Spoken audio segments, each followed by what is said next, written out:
Hey, what's going on, everyone? Look, another video on a Wednesday, like I promised. Well, hey, I'm doing all right at the moment. But yeah, what I want to talk about is something we also recently discussed on the Juicy Juice podcast, and something we've been discussing for ages anyway. But I thought I'd try to look at it from a different way, even for myself. Ever since the Switch came out, it's been apparent that Nintendo have been making it for the commercial failure. That was the Wii U, and a big part of this was the re-release of many games that were initially released on the Wii U. This has, of course, split the crowd, depending on which games have been released, for the most part. But one of the biggest games that has, seemingly split the Nintendo fan base, or I say the Nintendo fan base because, I say the Nintendo fan base because, that's an even deeper chasm, to try and describe. But one game is Mario Kart 8 Deluxe. The biggest reasons were and still are its price at launch and its current price to this day, and the game having, of course, already been released on the Wii U. And even on the Wii U's install base, the small install base, the game, sold better than most games on the market today. But before I get into Mario Kart 8 Deluxe, another vastly more successful game. And when I mean more successful, I'm talking about 8 times the sales numbers of Mario Kart 8, which is staggering in itself. That game is Grand Theft Auto 5, a game that has spanned multiple consoles and has been out since 2012, 2013, something like that. Sorry, and this game, it continually is in the top sales charts and continues to sell in numbers like it's a brand new release. And when compared to the average new release, its numbers are still crazy. GTA's sales numbers are just ridiculous, and Rockstar are more than happy to see this game continue to sell. Along with updating it, just as long as people continue to buy and play it, which is indeed what people are doing. So when a game is this successful, what would currently be the reasons for Rockstar to start again with GTA 6? From a business perspective, as of now, it seemingly makes little sense. Right now, in many ways, this is the same situation, I guess, with Mario Kart 8 Deluxe. The same could be said about Minecraft. Why make Minecraft 2 when the original game continues to sell in the numbers that it does, and people, for the most part, seem content with buying and playing it? I think some IPs, it's clearly come to the point where many have reached that evergreen status, of selling great numbers, with also the game itself just generally just being great to play, which means many of these games can be extended way beyond what we consider normal release schedules for these types of titles. Now of course this is where the contention comes in with regards to Mario Kart 8 Deluxe, which is the game I'll be focusing on for this discussion. Myself and like many others, bought Mario Kart 8 when it first released on the Nintendo Wii U back in 2014, I believe it was. Now, also like myself and many others, we are personally used to Nintendo, sometimes releasing just one entry per console generation of some of its most popular IPs, and Mario Kart is a perfect example of one game per console release.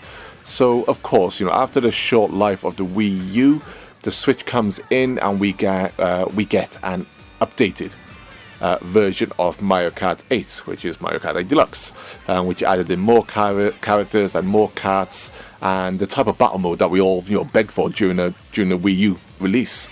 This game came out not long after the initial launch of the Nintendo Switch, and from that point has continued to sell like crazy, even with its price essentially not changing. But we also have to remember that this was, for many people, a brand new Mario Kart, as many people didn't buy the Wii U, and success and marketing wise, the difference between the Wii U and the Switch version is just night and day. So and just not just the version, but the consoles, the platforms themselves.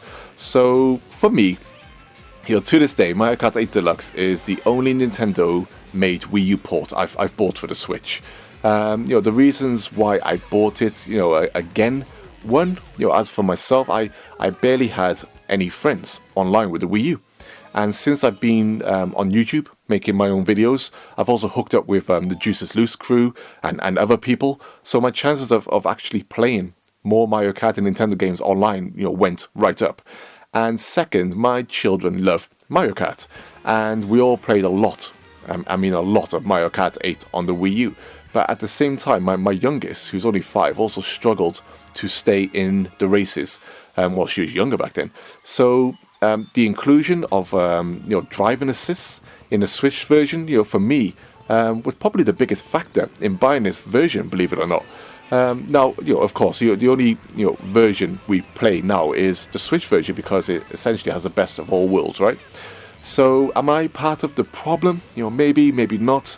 The argument's also centered around what we all deem worthy in terms of content, linked to the price.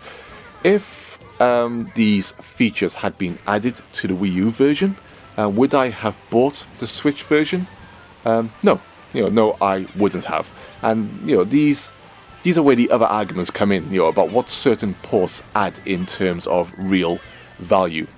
But all those arguments aside, for the sake of this conversation, are Nintendo essentially in the wrong for pushing Mario Kart 8 through so many years, essentially across 2 consoles? I'm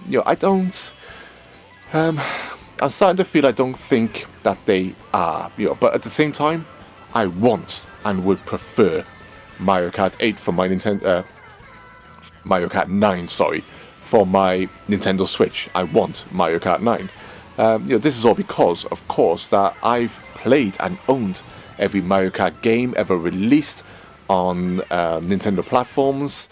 As you can see here, which I'll, if I remember, I will chuck these games up onto the screen. I played all these games at the time they released, and still, go back to a few of them, in some shape or form.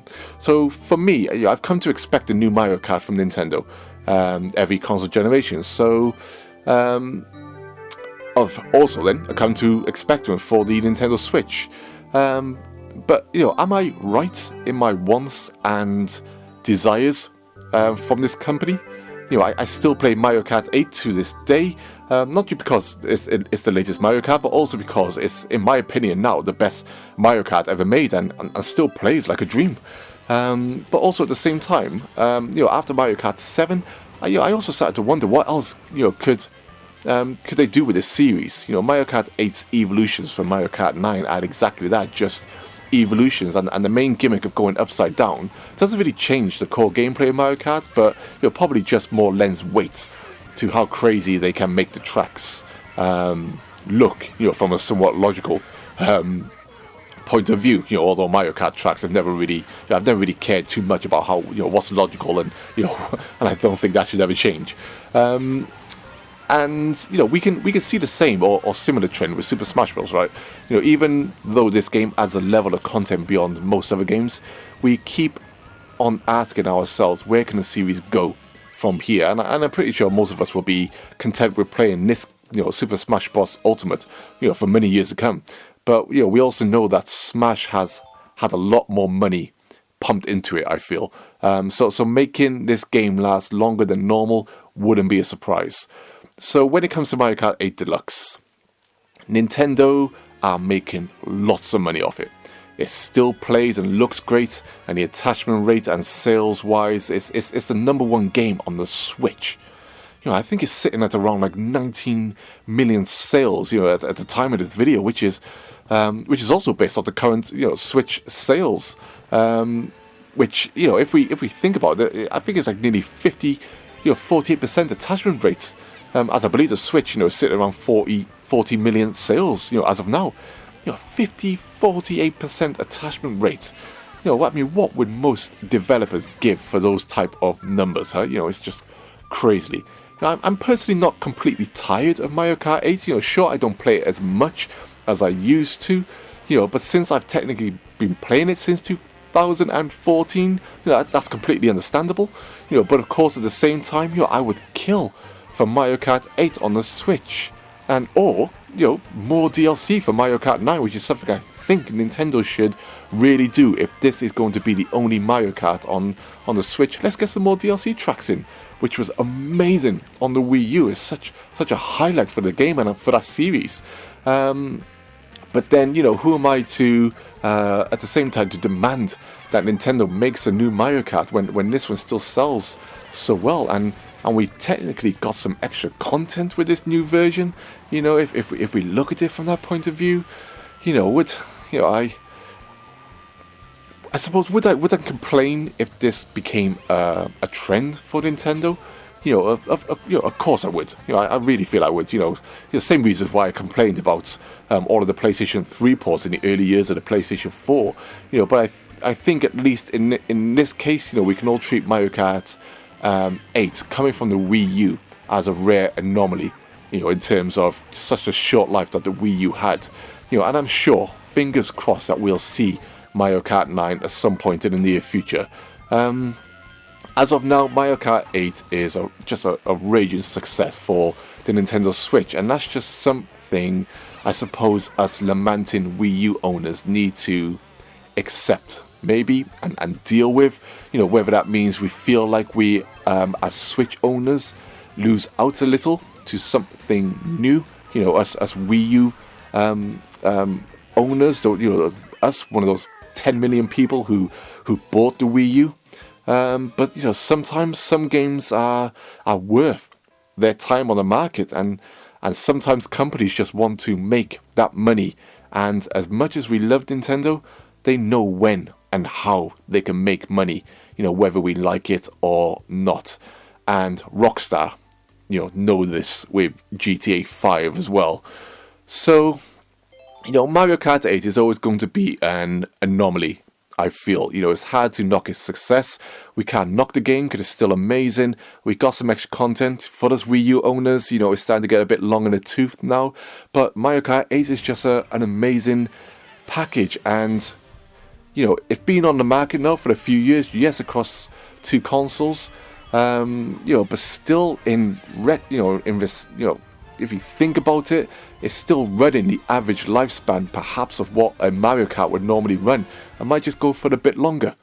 Just look at Mario Kart Wii and stuff like that. It's just one of those strange situations that we're in. So, yeah, those are just my thoughts on Mario Kart 8 Deluxe and where we are with it. Let me know your thoughts on how you feel about it. I know it's a bit of an old topic, but see, as it brought up again recently, I just thought I'd just bring it up again. But yeah, let me know your thoughts, and as always, thanks for listening. Take care all, and peace.